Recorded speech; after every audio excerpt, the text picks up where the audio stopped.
Hello, hello. We have a new chapter of Kaiji. This one is called Qualm, which coincidentally starts with a Q.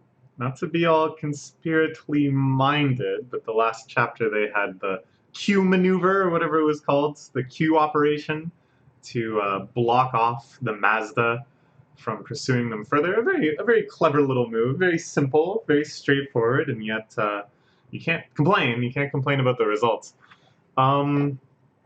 So now it seems like they're kind of making a clean break. They're gonna, of course, head to a gas station ASAP.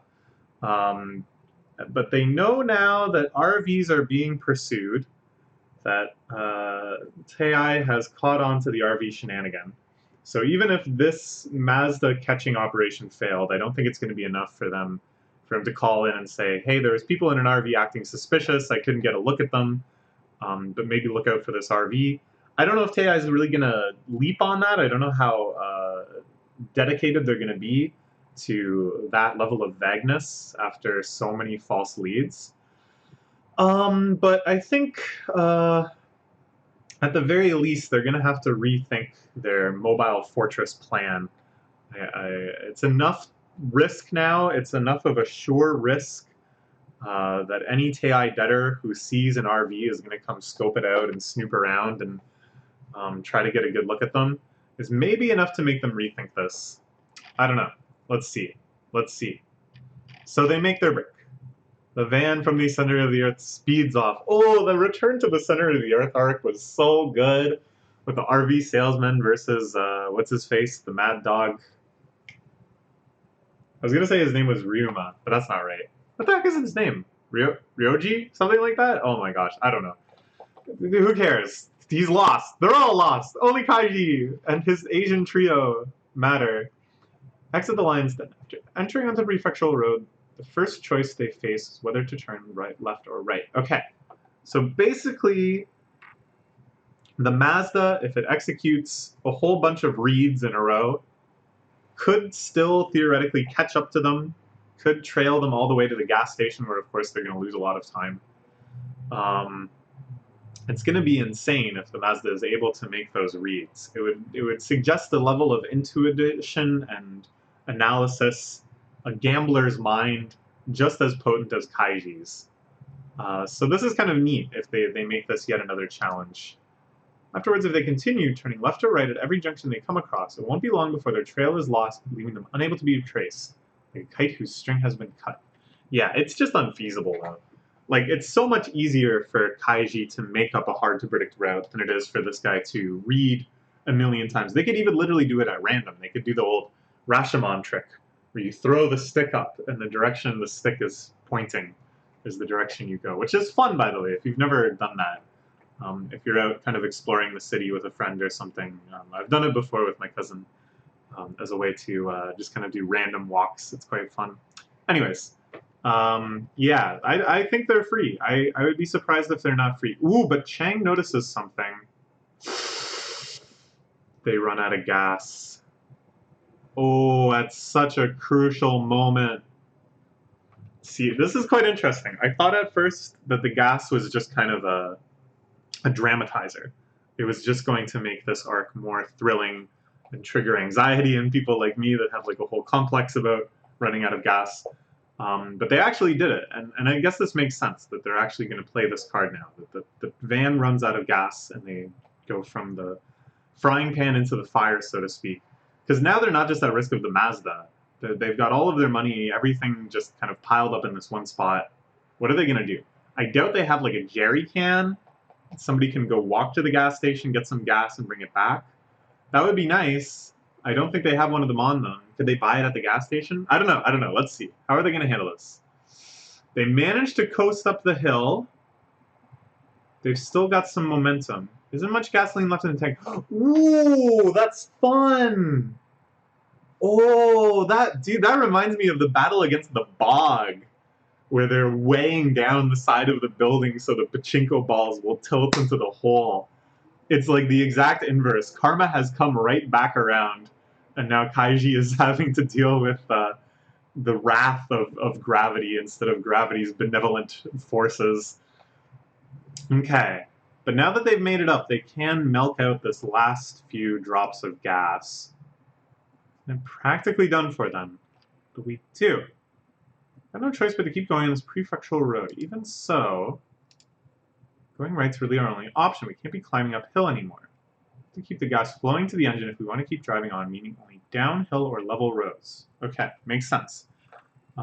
Plus, you know, if they're going downhill, they don't really need to accelerate, which will burn less gas. They can just keep their foot off the accelerator. Chang is freaking out. I don't know why Kaiji and Mario keep shouting at him. That's not going to help. He's not Lord of Gas. He's not going to be able to do anything about it. You're all in the same boat. Almost quite literally, you are all in the same boat. Okay. So meanwhile, our two backup assistant heroes, the random debtors encountered at the camping site whom they bonded with, the losers, I say with all of the affection capable of my heart, are still doing a good job. Nota, nota, nota, nota, nota, nota. They just can't make this turn for the life of them. That's tough. Okay, so the Mazda backs up. Here we see an awesome Fukumoto arrow. It's so awesome that I'm gonna risk my channel being deleted to show you. Look at that. Is this really necessary, Sensei? We've got this shot, okay? We've got this shot. Do we really need an arrow in this shot? With the speed lines too? Oh. It's beautiful. It's just beautiful. I just love the way his mind works. Just the level of mistrust he has in his readers. The overwhelming lack of faith in his readers. But it adds a real charm, you know? Like, I'm not... Obviously, I'm not complaining. Obviously, I genuinely enjoy seeing the Fukumoto era. I just... it's just sort of baffling, too. Oh my gosh, all these arrows. Look at this. Arrow. Arrow.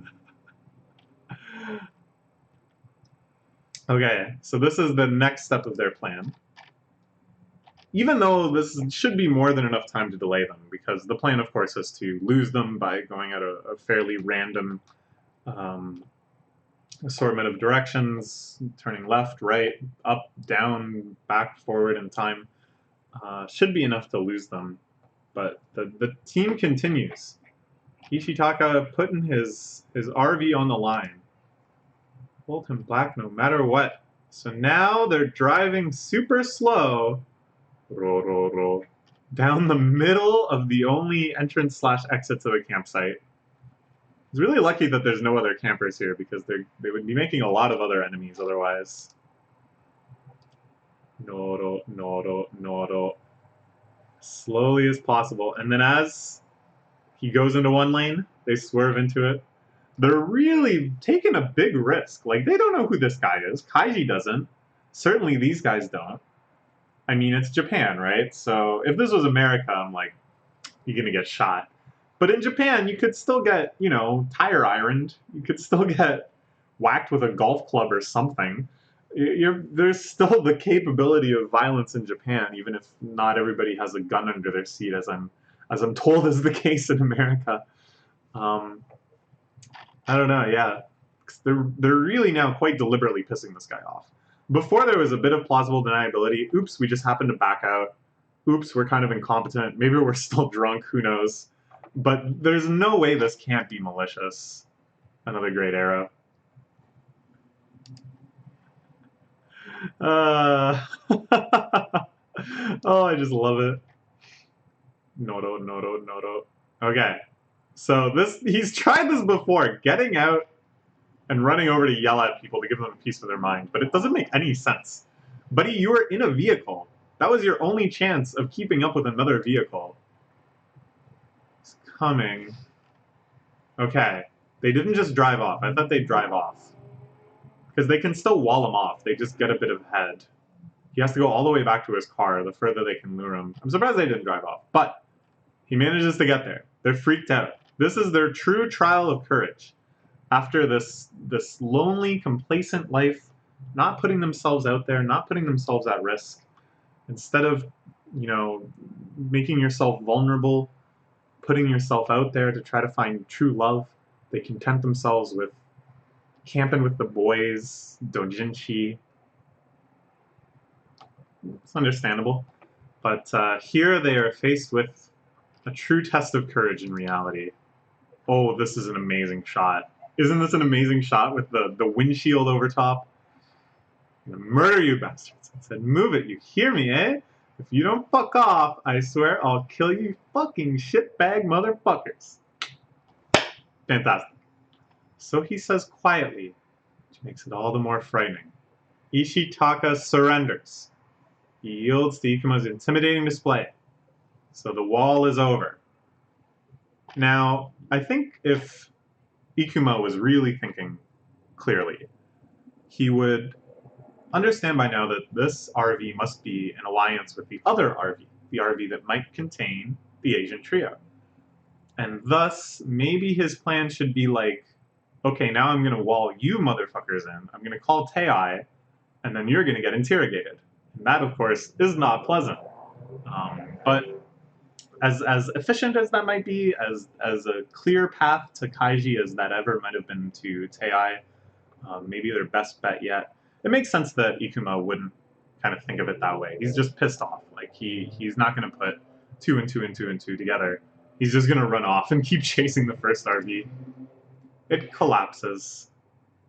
They did do pretty good, though. I really think so. Looks like his companion is pissed off, though. Relax just yet. We've got one more job. Find out where they're headed. Oh, okay. So now they can tail the tailor and let Kaiji know once he's finally off their track, saying, okay, he's turning right, left, right. Kaiji goes, oh, we went left, left, right. Sweet. That means he's over there. We're over here. We'll just keep going away. Okay. Smart, smart. Okay. God, we've caught up. So this is the hill that the Asian trio just barely made it over. So they haven't gotten too much further after that, because that really slowed them down, I think, having to kind of coast up the hill. This moment, Ikuma, before the prefectural road, takes a moment to deliberate his options. Which way would they choose? Turn right and go back the way they came, turn left onto an entirely new path. So this is the kind of mind games that I was hoping for, almost becoming like a traditional Kaiji gambling game.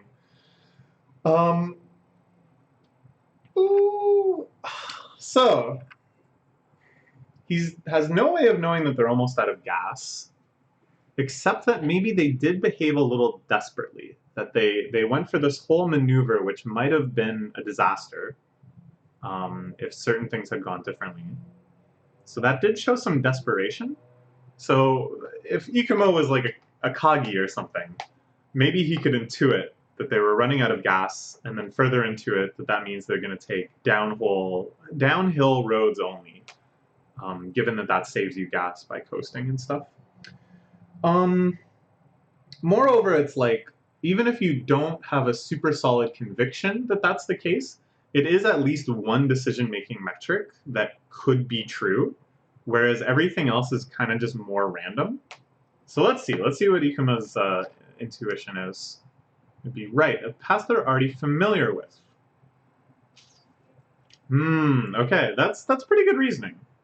That they'd rather go to some place they already know, where they can make further changes in streets and stuff. Made the decision off a totally different reason. Ikuma had chosen to make that very same right turn. Kaiji's group has yet to reach another junction. They slide along the mountain roads through a combination of engine knocking and stalling. I don't know what that means. Some car thing. I think to make it not burn any gas, but sure. The phone call. With the most unfortunate answer, they have also turned right. Where do they go? Which way is it? It's kind of weird that we're seeing like multiple pages of suspense when we already know. We just saw it happen. It's kind of torturing our boys. So right, he's heading right this way. Okay. The battle continues. Mario falls down for no reason. The van is super low on gas. Finally, is this checkmate? Break next issue. See, it's tough. This was a real double-edged sword. the camping site gambit, because it's so far remote, just on this big prefectural road. There's no like side streets, there's no suburbs, there's no other such intersections. They basically got to make this one turn, a 50-50. They flipped a coin and lost.